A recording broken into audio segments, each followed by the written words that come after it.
anytime you have a creative endeavor and you have a deadline, you're just going to have this nasty crunch, right? Like, I don't know how to get around it.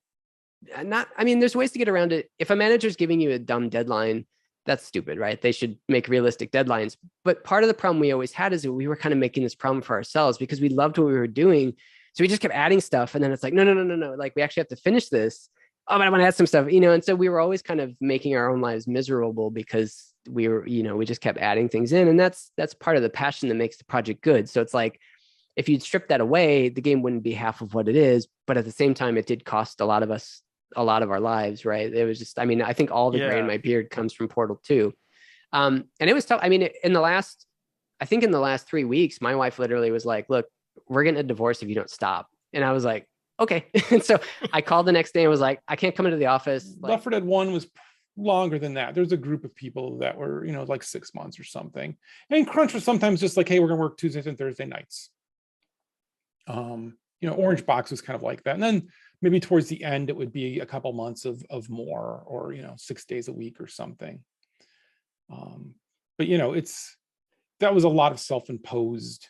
I mean, I think the worst straight like short burst was I think I'd come back from Russia.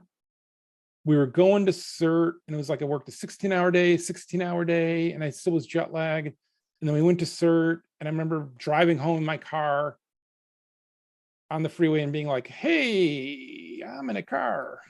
I should probably pay attention. I don't remember how I got here. Yeah, that was scary. But it was like that. But it's like, it really was mainly self-imposed kind of really wanting to nail that out and hit that. But it was, sometimes there's just dumb grunt work you have to do. And sometimes it's more finesse. When you're in the more finesse, you can't crunch your way through it. And we also stopped releasing retail. Retail is the curse, right? Because you're working on Left 4 Dead 2 and you're like, yeah, we're going to ship this. And GameStop is like, hey, when are you going to ship this? And you're like, it's May. I don't know. And they're like, well, no, we need to know the exact day.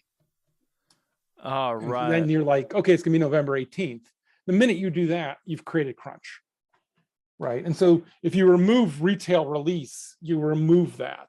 It's too easy to make the assumption that when you hear the word deadline, you think that somebody says, hey, Reese, can you make this piece of music by Friday? And Reese says, yeah, no worries, I can do that, not a problem. The trouble is they'll tell you that on Monday. You start writing music on Monday, and then you have an update progress thing with them on Tuesday where they tell you something completely different. Now they want it slightly different, and can you give it probably early on Friday instead of late Friday? And you're like, yeah, sure, no worries, I can do that. So you go back and you change your approach again. You start sort of adapting to that. Then you meet with them again on Wednesday and they say, look, I know we told you this on Monday and we told you something different on Tuesday, but today we're going to tell you something completely different. What we actually want is you to work with this incredible musician that, has nothing to do with a game or whatever. Basically, they throw a red herring at you right at the last minute. And you're like, yeah, okay, there's only 2 days left, but I think I can pull it off. And they're like, that's the thing. We actually need it Thursday afternoon now. And so this is what typically tends to happen with deadlines, is that things start like crunching up together. And that's when you start like having to pull all-nighters and stuff to get it done.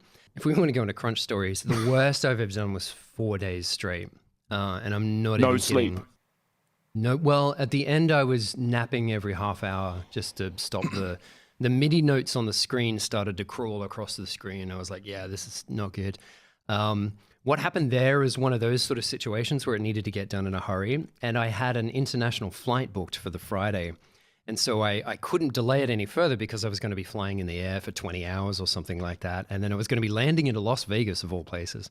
And so there was no possibility that I could have done it any other time than that. And again, sometimes you get in on Monday to start working on it or whatever, and the computer crashes or this weird Windows update occurs that just sort of ruins your entire audio interface. And then this cool idea that you had in your head just turns out it doesn't work. And then, you know what I mean? Like it's just an absolute cacophony of mistakes and errors and problems that seem to pop up. And that was just one of those cases. While I love Ocarina of Time, it's a great game. It was almost the death of me. Because I so much of my time was spent working on that game. 2 weeks without a day off, working from 8 in the morning till 10 at night. It's crazy. The work schedule for Prime and Prime 2 was pretty brutal. I was working 100-hour weeks on Prime 1 at the heyday there for months, and it was pretty brutal. And I was looking for something else.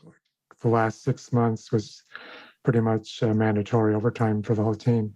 And we were working 6-7 days a week, 12 hours a day minimum. And, as an audio person, you're right that ear fatigue is a real thing. The way I dealt with it was I would literally take breaks throughout the day. I'd get away from the office and just go back to my apartment and take a nap for like an hour. Just keep my sanity and keep my energy level. Because I wasn't really getting much sleep.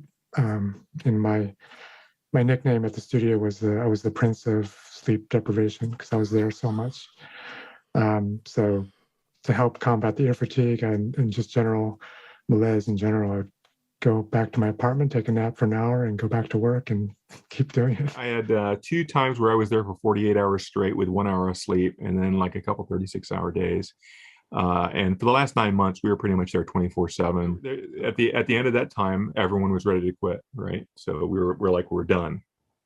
And I mean, I had 2 job offers from 2 different companies, and to their credit, Nintendo realized what was going on and came in and took over the company and bought it out. So once you get above about a 45-person threshold, there's no one person who knows what's going on, period. You lose operational control. And when you lose operational control, what you do is you have cells that are semi-independent inside of your structure that may or may not be doing a good job talking to each other in production. That makes sense, right? though. So that increases your production time. That means if you want to make your Christmas delivery, you have to increase the hours of those people to compensate for it because you need more raw work to come out. And you can see how that feedback loop starts, right? That's where crunch comes from.